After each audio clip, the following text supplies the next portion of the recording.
Assalamualaikum warahmatullahi wabarakatuh. Alhamdulillah.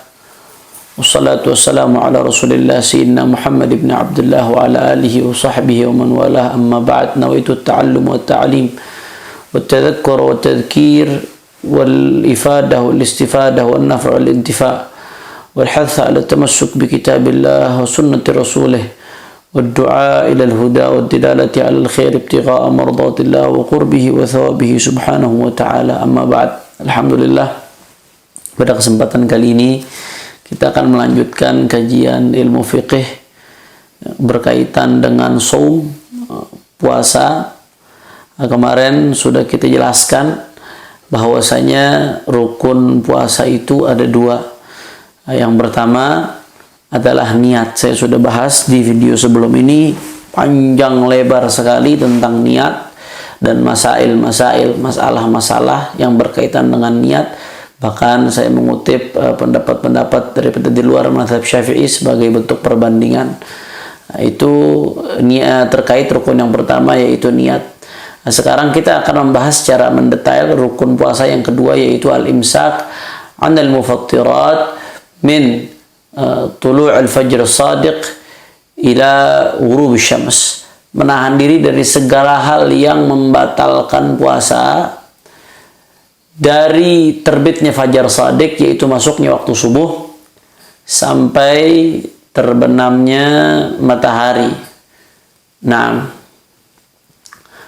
ini adalah rukun daripada puasa yang kedua, menahan diri dari segala hal yang membatalkan puasa dari terbitnya fajar shadiq, yaitu masuknya waktu subuh, sampai terbenamnya matahari.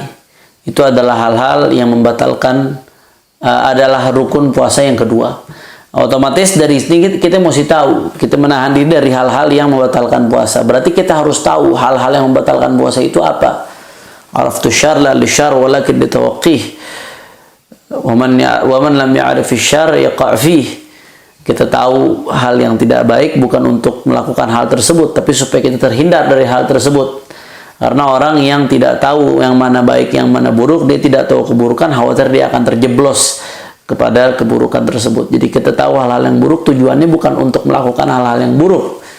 Walaupun sebagian hal yang membatalkan puasa itu di luar daripada kemampuan orang, tapi ada hal-hal yang memang ada dalam kemampuan orang, seperti makan, minum, dan lain sebagainya. Seorang bisa mengendalikan. Kita tahu itu bukan untuk kita lakukan, tapi supaya kita terhindar dari hal-hal yang membatalkan puasa. Mudah-mudahan Allah Subhanahu wa taala jaga kita dari segala keburukan. Amin amin ya rabbal alamin.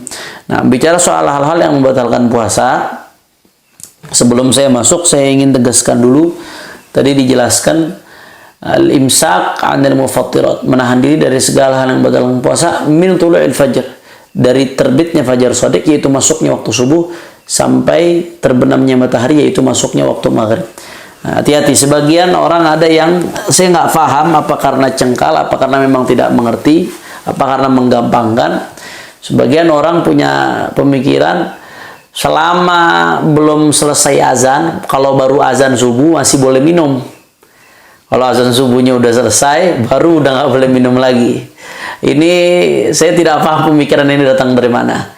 Nah, pokoknya kalau sudah terbit fajar shadiq, yaitu masuknya waktu subuh, itu berarti udah nggak boleh, segala hal yang membatalkan puasa udah tidak boleh dilakukan. Nah, azannya muadzin itu menandakan masuknya waktu, kalau dia betul-betul konsisten dengan waktu yang benar ya.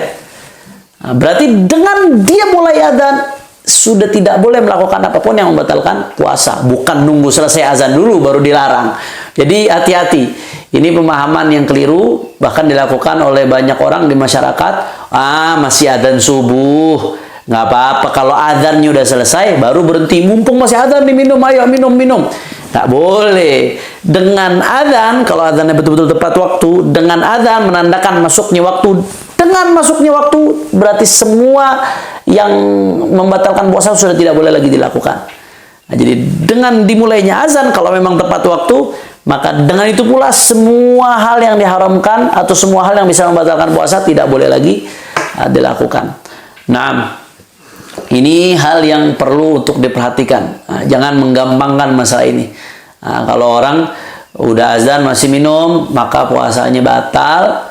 dan dia tetap wajib untuk tidak makan minum sampai maghrib. Tetap wajib untuk tidak makan minum sampai maghrib walaupun puasanya udah batal, dan ini tetap wajib qadha. Jadi nggak main-main masalah ini. Rugi sekali orang yang sudah adzan masih minum dan tidak menjaga masalah ini. Naam.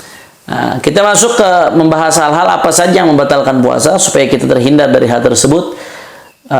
Disebutkan oleh para ulama, ini dari kitab Taqriratus Sadidah karya guru kami Al-Habib Hasan bin Ahmad bin Muhammad Al-Kaf. Alhamdulillah saya pernah sempat ngaji dengan muallifnya langsung. Mudah-mudahan Allah jaga beliau. Beliau masih hidup dan masih muda, termasuk ulama muda yang luar biasa. Karyanya sangat berkah, dipakai di berbagai belahan dunia. Mudah-mudahan Allah jaga beliau. Saat ini beliau tinggal di Madinah. Nah, mubtilatus shaum, hal-hal yang membatalkan puasa, ya qisman, ada dua kategori. Nah, jangan salah paham. Hal-hal yang membatalkan puasa ada dua kategori.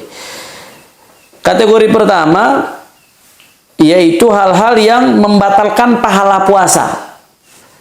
Puasanya nggak batal, puasanya secara hukum sah, dia nggak wajib qadha, udah gugur kewajibannya dia. Tapi pahala puasanya batal, gugur, habis, ambles buat pahala puasanya. Nah, ini termasuk yang membatalkan, tapi membatalkan pahala puasa, disebut muhbitat. Hal-hal yang menggugurkan daripada pahala. Kemudian yang kedua, qismun yubtilus shaum. Kategori yang kedua, puasanya sendiri batal, sehingga puasanya nggak sah, otomatis nggak dapat pahala. Kalau tanpa udzur pahala puasa dia tidak dapat otomatis, dan puasanya tidak sah dan dia wajib qadha karena kewajibannya belum gugur. Ini yang dinamakan muftirat atau mufattirat. Hal-hal yang memang membatalkan puasa itu sendiri. Jadi ada dua. Yang pertama muhbitat, hal-hal yang menggugurkan pahala puasa. Puasanya secara hukum zahir nggak batal, dia tidak wajib qadha karena kewajiban puasanya sudah gugur, tidak batal puasanya. Tapi yubtil thawbas siyam, pahala puasanya batal, gugur. Dia cuma dapat haus dan laparnya doang, tapi pahalanya tidak dapat. Na'udzubillah min dzalik. Kemudian yang kedua tadi adalah muftirat, yaitu hal-hal yang memang membatalkan puasa itu sendiri. Otomatis kalau puasanya batal, manakala tanpa udzur, pahalanya juga ikut batal. Tapi kalau dengan udzur tentunya tetap mendapatkan pahala dari Allah Subhanahu wa taala, tapi puasanya batal dan dia harus qadha. Nah, yang kita masuk yang pertama dulu, al-muhbitat, hal-hal yang membatalkan pahala puasa. Rasul sallallahu alaihi wasallam mengatakan, bersabda, kam min shaimin laysa lahu min siyamihi illa al-ju' wal 'atash. Naam, wal 'atash. Berapa banyak, kata Nabi sallallahu alaihi wasallam, orang yang berpuasa tapi dia tidak mendapatkan pahala apa-apa dari puasanya kecuali haus dan lapar. Na'udzubillah min dzalik. Nah, ini siapa mereka? Mereka adalah orang-orang yang puasa secara zahir, puasanya sah. Nah, dia menahan diri dari masuknya subuh sampai masuknya maghrib, menahan diri dari segala hal yang membatalkan puasa secara zahir. Tapi dia tidak menahan diri dari hal-hal yang membatalkan pahala puasanya. Dia tidak menahan diri dari muhbitat. Apa saja muhbitat? Di antara muhbitat. Nah, di sini yang pertama adalah al-ghibah. Ghibah, ngomongin orang, bergunjing. Dikraka akhaka al-muslim bima yakrahu walau kunta sadiqan. Kau menyebutkan saudaramu yang muslim dengan apa yang dia tidak suka ketika dia tidak ada, walaupun kau jujur. Kadang-kadang orang ditegur, ente ghibah. Ana benar kok yang ana omongin, emang benar. Ngomongin kejelekan orang tanpa adanya musawwir, tanpa adanya hal-hal yang diizinkan oleh syariat. Beda halnya karena ada hal yang diizinkan syariat, seperti ulama yang melawan kemunkaran, kemudian kemunkaran itu disebutkan demi supaya kemunkaran itu bisa hilang. Itu bukan ghibah namanya. Itu dibolehkan oleh syariat, pengecualian. Tapi ghibah kau menyebutkan seorang muslim dengan hal-hal yang dia tidak sukai, dengan hal-hal yang dia tidak suka hal tersebut ketika dia tidak ada. Sekiranya kalau dia dengar, dia nggak suka. Sekiranya kalau dia dengar, dia nggak ridho. Berkaitan dengan dia, atau berkaitan dengan barang yang dia punya, atau berkaitan, pokoknya berkaitan dengan muslim tersebut. Nah, itu disebut ghibah, walaupun tasadiqan, kalau jujur. Jadi jangan mentang-mentang saya jujur kok, apa adanya saya bicarakan. Ya namanya ghibah emang jujur. Kalau tidak jujur namanya fitnah. Nah, kau menuduh seorang muslim dengan apa yang dia tidak lakukan, itu disebut fitnah. Fitnah dosa besar. Nah, kalau jujur benar apa yang dia lakukan, tapi kau ngomongin kejelekan dia, sekiranya dia dengar dia nggak suka, nah itu disebut ghibah. Ini termasuk muhbit, rugi. Orang puasa tapi masih ghibah, rugi. Dia cuma dapat haus dan lapar doang, tapi pahala puasanya rontok. Na'udzubillah min dzalik. Kemudian yang kedua, namimah. Namimah yaitu ngadu domba. Ada orang menjelekkan orang lain, si A menjelekkan si B nggak tahu sebenarnya udah clear dengan si B nggak tahu, ya si A nanggung dosa menjelekkan, si B nggak tahu dia dapat pahala dari si A, tapi si C karena dengar dari si A dikabarkan ke si B, itu si A ngata-ngatain kamu di belakang. Ada apa kau kasih tahu itu ngadu domba namanya, nggak boleh. Tapi aneh nggak bisa diemin nih, temenannya dihina, aneh mesti kasih tahu. Ente dengan ngasih tahu itu namanya ngadu domba, namimah. Bikin ribut dia berdua, mestinya dia berdua nggak ribut, malah jadi ribut. Urusan dia ngomongin dia dapat dosa, urusan dia ngina saudaranya dia dapat dosa. Tapi dengan kau sampaikan hinaan itu, kau berarti ngadu domba antara dia berdua. Nah, itu namimah. Nah, ini termasuk muhbit yang menggugurkan pahala puasa. Rugi orang puasa tapi masih ngadu domba. Kemudian al-kadzib, bohong. Walaupun bohongnya bercanda, nggak boleh, haram. Bohong pada konteks yang memang tidak diperbolehkan oleh syariat, itu termasuk yang menggugurkan pahala puasa. Kecuali bohong-bohong yang memang diizinkan oleh syariat, itu dibahas secara detail oleh ulama, termasuk oleh Imam An-Nawawi dalam Al-Adhkar An-Nawawiyah, dan dijelaskan oleh Imam Al-Ghazali dalam Ihya Ulumuddin apa saja bohong yang diperbolehkan. Nah, kemudian yang keempat, an-nazar lima yahrum atau lima yahil bi syahwah. Bian yaltadza bin nazar. Nazar, melihat kepada sesuatu yang haram atau kepada sesuatu yang halal, tapi dengan syahwat. Nggak boleh. Walaupun melihat istri sendiri dengan syahwat ketika puasa, nggak boleh. Itu termasuk yang mengurangi pahala puasa. Nah, apalagi yang diharamkan oleh Allah Subhanahu wa taala. Yang dihalalkan saja ketika puasa nggak boleh kita melihat dengan syahwat, apalagi yang diharamkan. Yang kelima, al-yaminul kadzibah. Sumpah yang dusta, itu termasuk menggugurkan pahala puasa. Hati-hati, jangan gampang-gampang sumpah. Karena sumpah ini berarti seolah-olah kita menggadaikan nama Allah Subhanahu wa taala. Wala taj'alullaha 'urdatan liaimanikum. Jangan gampang-gampang sumpah. Al-Imam Syafi'i radhiyallahu anhu pernah mengatakan, seumur hidupku aku tidak pernah bersumpah, baik sumpah yang benar atau sumpah yang bohong. Yang benar saja nggak pernah, apalagi yang bohong. Kenapa? Karena kalau kita bersumpah di situ seolah-olah kita menggadaikan nama Allah, kecuali untuk hal-hal yang memang betul-betul besar dan ada kemaslahatan syariat di situ, maka nggak ada masalah sumpah. Tapi selama hal-hal yang tidak betul-betul besar, cuma hal yang remeh-temeh, jangan gampang-gampang mengumbar sumpah. Tidak baik, karena seolah-olah kita menggadaikan nama Allah Subhanahu wa taala.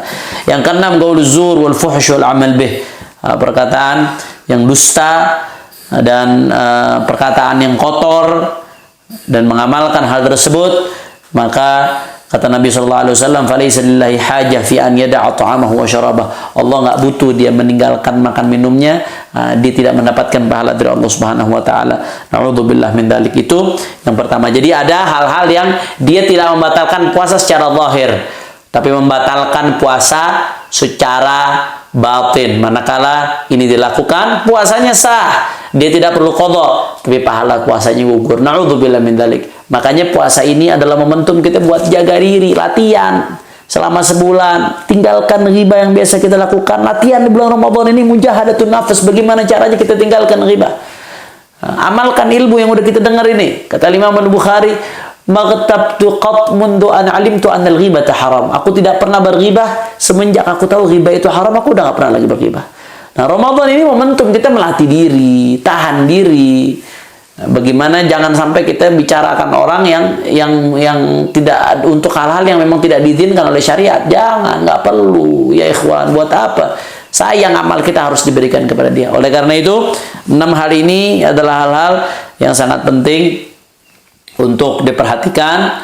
Mudah-mudahan Allah Subhanahu wa taala terima pahala puasa kita, terima puasa kita, dan diganjar dengan pahala yang sebesar-besarnya dari Allah Subhanahu wa taala. Amin amin ya rabbal alamin. Kemudian yang kedua, kategori yang kedua, al-mufattirat, hal-hal yang membatalkan puasa. Puasanya sendiri batal. Apa saja al-mufattirat, hal-hal yang membatalkan puasa? Nah, di sini ada 8 yang disebutkan oleh musannif. Ada 8 secara garis besar, ada 8. Yang pertama riddah. Na'udzubillah min dzalik, murtad, keluar dari Islam. Islam adalah nikmat terbesar yang diberikan oleh Allah. Kalau ada orang lagi puasa di tengah hari puasa atau murtad, keluar dari Islam dengan qaul atau dengan fi'il atau dengan i'tiqad, murtad karena perkataannya atau karena perbuatannya atau karena keyakinannya, itu dibahas di babur riddah oleh para alim ulama dengan hal-hal yang betul-betul menyebabkan dia keluar dari Islam. Maka orang yang murtad itu puasanya batal. Andai kata na'udzubillah min dzalik, ada orang puasa tahu-tahu di siang hari dengan sengaja mengejek Nabi Muhammad sallallahu alaihi wasallam. Orang yang mengejek Nabi Muhammad sallallahu alaihi wasallam, mengistihza, mengejek, menghina Rasulullah dengan sengaja, maka hukumnya murtad, keluar dari agama Islam. Na'udzubillah min dzalik. Paginya puasa, siang-siang mengejek Nabi Muhammad sallallahu alaihi wasallam, maka batal puasanya. Batal puasanya, dan orang tersebut harus buru-buru tobat dan syahadat lagi. Nah, itu yang pertama. Jadi yang membatalkan puasa, yang pertama adalah murtad. Orang murtad batal puasanya. Walaupun sorenya dia masuk Islam lagi. Ketika dia murtad, walau cuma sebentar, walaupun cuma 1 detik dia murtad, habis itu masuk Islam lagi, batal puasanya. Kemudian yang kedua, al-haid wan nifasul illa walau lahdatan fin nahar. Orang puasa, perempuan puasa, misalkan udah puasa sahur, niat puasa, tahu-tahu di siang hari haid, atau haidnya cuma sebentar, misalkan menurut mazhab Malik haid sama seperti nifas, aqallul haid, paling sedikitnya haid sebentar. Tahu-tahu haid walaupun cuma sebentar, ngikutin mazhab Malik misalkan cuma sebentar, maka batal puasanya. Atau orang yang nifas, yaitu darah yang keluar setelah melahirkan, walaupun cuma sebentar, ketika melahirkan dia masih dalam keadaan puasa, begitu selesai melahirkan, nifas sebentar aja, cuma 1 jam misalkan nifas, batal nggak puasanya? Batal, walaupun cuma sebentar. Wal wiladah, begitu juga melahirkan. Di sini baik melahirkan anak yang hidup atau melahirkan anak yang mati, na'udzubillah min dzalik, atau keguguran, cikal bakal anak, janin. Siapa yang keguguran atau melahirkan, maka puasanya batal, dan dia nanti harus qadha di kesempatan lain. Itu yang kedua. Jadi haid walaupun sebentar, nifas walaupun sebentar, begitu juga al-wiladah, melahirkan, baik melahirkan anak yang hidup atau anak yang mati, atau keguguran, maka orang yang seperti itu batal puasanya. Yang ketiga, al-mufattir ats-tsalits, al-junun walau lahdha, gila walaupun sebentar. Sahur masih waras, lagi sahur masih waras, tahu-tahu jam 10 siang dengar kabar, na'udzubillah, usahanya bangkrut, rugi miliaran, tahu-tahu gila, benar-benar gila. Dokter bilang ini gila. Dalam keadaan puasa gila, walaupun gilanya cuma sebentar. Jam 10 dengar kabar bangkrut, gila. Jam 1 siang dikabarin bangkrutnya, ternyata nggak benar, diralat kabarnya, nggak jadi gila, sembuh lagi dari penyakit gilanya, walaupun gilanya cuma sebentar, maka batal puasanya, batal shaumuh. Gila walaupun cuma sebentar. Kemudian yang keempat, al-mufattir ar-rabi', hal yang membatalkan puasa yang keempat. Apa hal yang membatalkan puasa yang keempat? Al-ighma'us sukur. Al-ighma'us sukur, yaitu pingsan atau mabok. Pingsan atau mabok ini membatalkan puasa. Tapi nggak semua pingsan atau mabok membatalkan puasa. Menurut Al-Imam Ar-Ramli, pingsan atau mabok itu membatalkan puasa idza amma jami'an nahar. Kalau pingsan atau maboknya itu mulai dari masuknya waktu subuh sampai maghrib. Jadi pingsan, habis sahur pingsan, belum masuk subuh nih udah pingsan, sampai maghrib, habis azan maghrib baru sadar. Itu nggak sah puasanya menurut Al-Imam Ramli, nggak sah puasanya dia. Nah, itu menurut Al-Imam Ramli. Syaratnya pingsan atau mabok yang membatalkan puasa sebelum subuh, misalkan waktu sahur dia na'udzubillah min dzalik konsumsi narkoba, mabok sampai habis maghrib, maka batal nggak puasanya? Batal, nggak sah puasanya. Puasa di hari itu nggak sah. Nah, itu menurut Al-Imam Ramli. Jadi kalau harus full. Kalau di siang hari tahu-tahu sadar, walaupun cuma sebentar, sadar sebentar, melek, pingsan, melek, bangun, sadar, aneh kenapa? Habis itu 5 menit pingsan lagi, maka sah puasanya. Puasa di hari itu sah, bangun-bangun habis maghrib, maka sah. Nah, tapi menurut Imam Ibn Hajar, dia batal kalau ta'adda bihi, kalau dia sengaja. Kalau dia sengaja, walau lahadzah, walaupun cuma sebentar.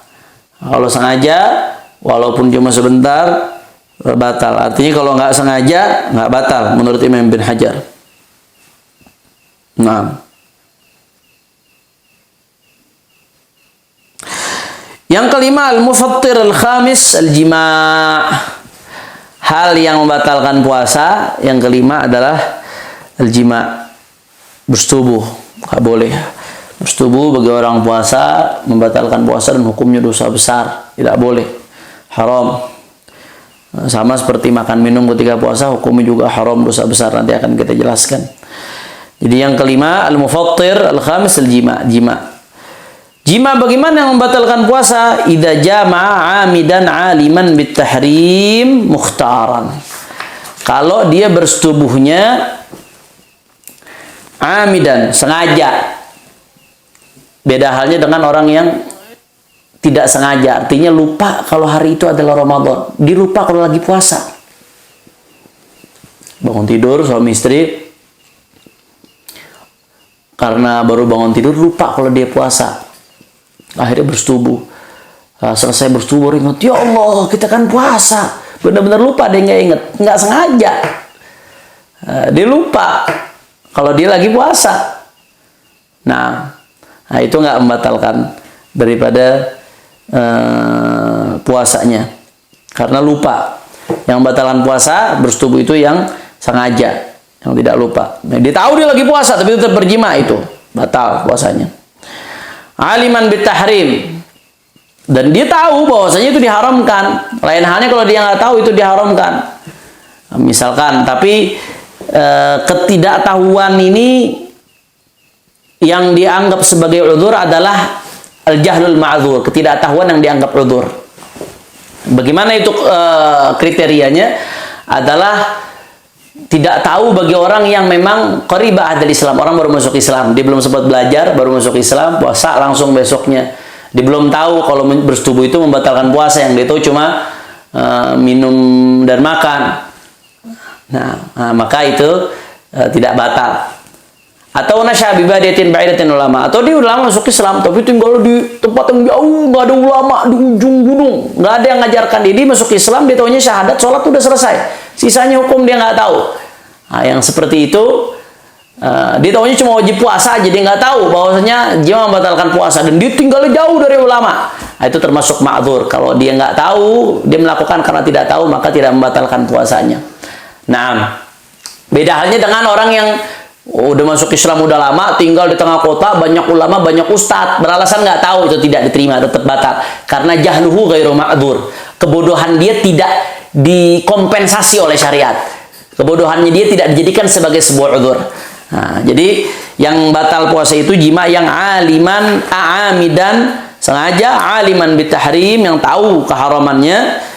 Nah, bukan yang jahal ma'dzur, dan mukhtaran, dalam keadaan tidak terpaksa. Beda halnya orang yang mukroh, orang yang dipaksa. Dalam hal ini, paksaan dalam jima itu yang mungkin tergambarkan adalah perempuan. Perempuan diperkosa. Naudzubillah min dzalik. Kalau dia melawan akan dibunuh perempuan itu dengan syarat-syarat ikrah yang dijelaskan di fikih. Saya nggak bisa jelaskan panjang lebar di sini. Walhasil perempuan dipaksa, diperkosa di siang hari bulan Ramadan. Nah, maka si perempuan yang diperkosa itu, si perempuan itu yang diperkosa, yang benar-benar diancam kalau dia mau ngelawan dia akan dibunuh dan lain sebagainya. Si perempuan yang diperkosa itu tidak batal puasanya karena dia tidak mukhtar. Dia terpaksa, bukan dalam keadaan memilih untuk melakukan itu. Dia terpaksa karena diperkosa, dipaksa. Nah, batala shaum, barang siapa yang melakukan jima dalam keadaan sengaja, dia tahu itu hukumnya haram, dan dia dalam keadaan tidak terpaksa, maka batala shaum. Bukan dalam keadaan dipaksa, maka batala shaum, maka batal puasanya. Itu yang pertama, baik laki-lakinya atau perempuannya. Dua-duanya batal puasanya. Nah, tapi bukan sekedar batal puasa, ini dosa besar. Jima di siang hari Ramadan itu dosa besar. Bukan sekedar batal puasa. Kalau nanti terpenuhi ada 8 syarat tambahan, kalau terpenuhi itu bukan sekedar batal puasa. Maka dia dosa wajib setelah dijima menahan diri sampai terbenamnya matahari, kemudian harus ditakzir, diberikan hukuman. Yang keempat wajib qadha, dan yang kelima wajib kafarah. Wajib kafaratul uzma, nanti akan kita jelaskan. Jadi kalau nanti ada tambahan 8 syarat terpenuhi, dia dosa besar, wajib dia menahan diri sampai terbenam, walaupun sudah batal, tapi nggak boleh makan minum sampai terbenam matahari, sampai maghrib. Dan dia wajib untuk ditakzir. Kalau pemerintahan Islam, ditakdib, diberikan hukuman bagi yang tidak bertobat. Kemudian wajib mengqadha dan wajib membayar kafarah. Ada 5 konsekuensi hukum yang berkaitan dengan ini. Masya Allah. Tapi 5 konsekuensi hukum ini ada kalau 8 syarat terpenuhi. Di samping syarat yang tadi, 8 syarat terpenuhi. Apa 8 syarat tersebut? Yang pertama, yufsida shaumahu. Puasanya memang batal. Artinya jimanya tadi amidan aliman bitahrim mukhtaran. Jimanya sengaja dan ditahu itu hukumnya haram dan dalam keadaan tidak dipaksa. Nah, itu yang pertama. Nah, yang kedua, an yakuna fi Ramadan. Ya, yang kena kafarah dan kena 5 ini itu kalau dilakukan di bulan Ramadan.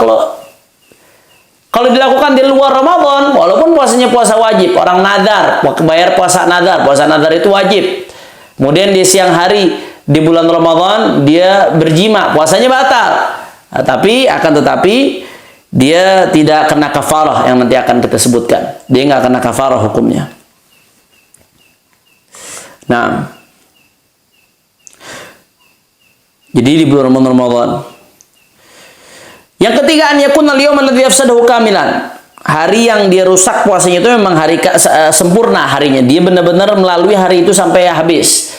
Beda halnya kalau dia membatalkan puasanya dengan jima di siang hari atau di sore hari meninggal. Maka apakah dia kena kafarah? Enggak kena kafarah. Tidak kena kafarah. Dan keluarganya enggak wajib membayar karena dia tidak menuntaskan hari itu sampai 1 hari full. Syarat yang keempat, an yakuna ifsaduhu bil jima. Batalnya itu betul-betul karena jima. Beda halnya dengan orang yang naudzubillah min dzalik cari makhraj, dia cari hilah. Dia tahu nih dia pengen jima di siang hari bulan Ramadan. Tapi dia tahu kalau di jima kena kafarah besar. Ya udah deh, minum dulu, batalnya dengan minum baru jima setelah itu. Ini secara hukum nggak kena kafarah karena batalnya bukan dengan jima, dengan minum. Akan tetapi dosanya tetap dosa besar. Kenapa? Karena dimain-mainin syariat.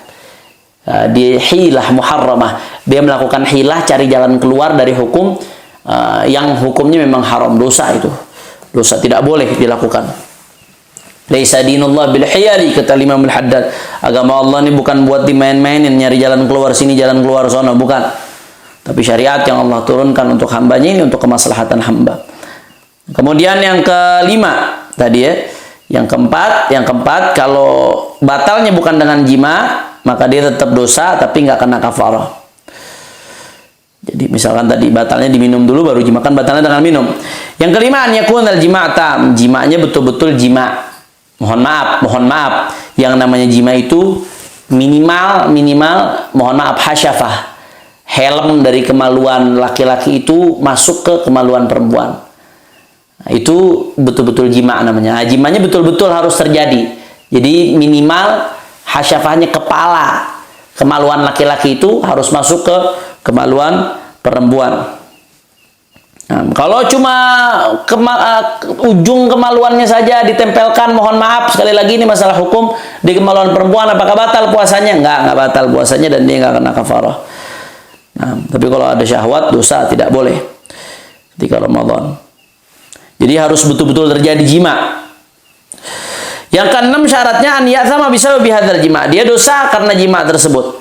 Maksudnya bagaimana? Jimanya itu memang diharamkan oleh syariat karena dia wajib puasa. Beda halnya dengan orang yang dia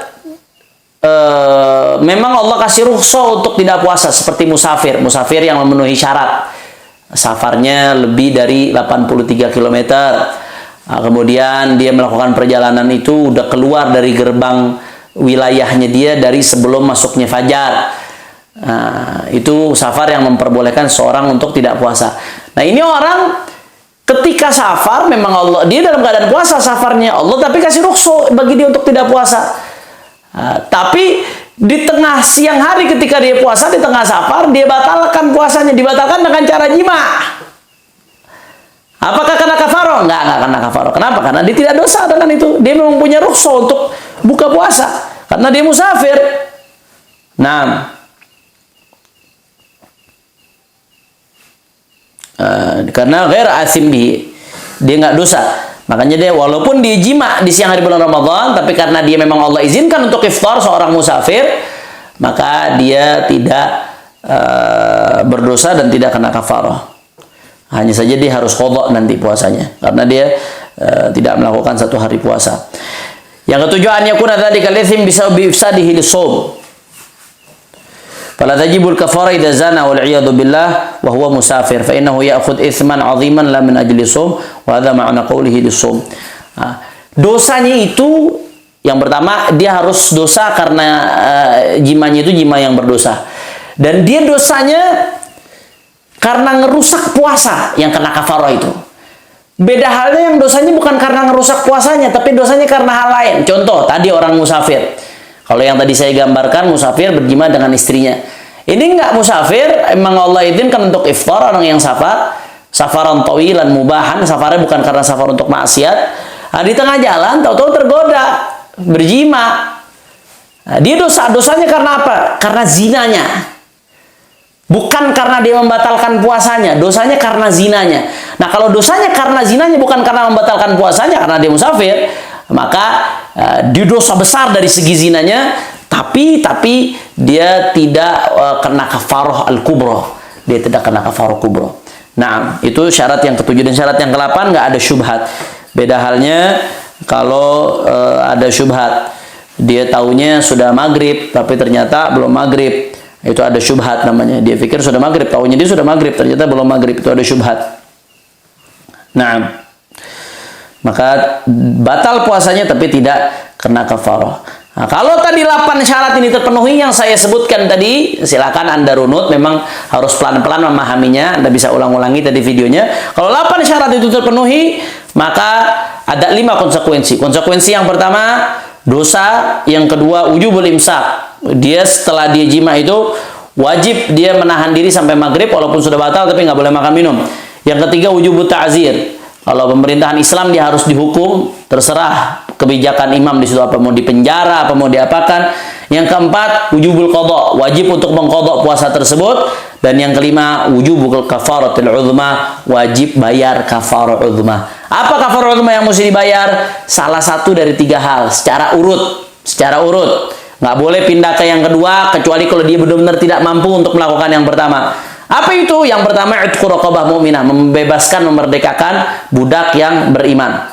Nah, yang kedua, siyam syahrain mutatabi'in. Nah, kalau nggak bisa memerdekakan budak karena nggak ada budak atau dia nggak mampu beli budak, maka bagaimana? Apa kafarahnya? Dia harus puasa 2 bulan berturut-turut. 2 bulan berturut-turut. 1 hari saja dia nggak puasa, udah puasa sebulan, kemudian 1 hari nggak puasa, mau lanjut lagi, nggak bisa, harus dari ulang lagi. 2 bulan berturut-turut dia harus puasa. Nah, yang ketiga, it'am sittin miskinan likulli miskin muddun, memberi makan 60 orang miskin, setiap satu orang 1 mud. 60 orang miskin, setiap 1 orang 1 mud. Ini harus berurut. Jadi kalau yang pertama dulu usahakan, kalau pertama nggak bisa maka pindah yang kedua, itu puasa 2 bulan turut-turut. Yang kedua nggak bisa, baru pindah yang ketiga, itu memberi makan 60 orang miskin. 1 orang miskinnya 1 mud itu kurang lebih sekitar 7 liter, 7 on, kurang lebih sekitar 7 on 1 mud. Nah, kalau dia nggak mampu juga bagaimana, Beb? Maka itu jadi tanggungan dia sampai dia mampu. Nah, watajibu hadhil kafarah 'ala rajul 'ala al-mar'ah. Nah, yang wajib bayar kafaroh siapa? Kalau suami istri berjima, apa dua-duanya wajib bayar kafaroh? Wajib nanggung kafaroh ini. Nah, apakah cuma suami saja? Nah, menurut mazhab Syafi'i, yang wajib bayar kafaroh hanya suaminya saja. Suaminya aja yang wajib nanggung kafaroh, sedangkan istrinya nggak nanggung kafaroh, tapi istri tetap ikut berdosa dan batal puasanya dan diwajib qadha dan wajib imsak. Hanya saja kafarohnya yang menanggung hanya si laki-laki, perempuannya nggak perlu nanggung. Nah, kalau orang berzina ketika dalam keadaan tidak safar bagaimana? Apakah dia batal puasanya? Jelas batal. Dan dia kena 5 hal ini, bahkan lebih besar lagi dosanya. Dia kena 5 konsekuensi tadi.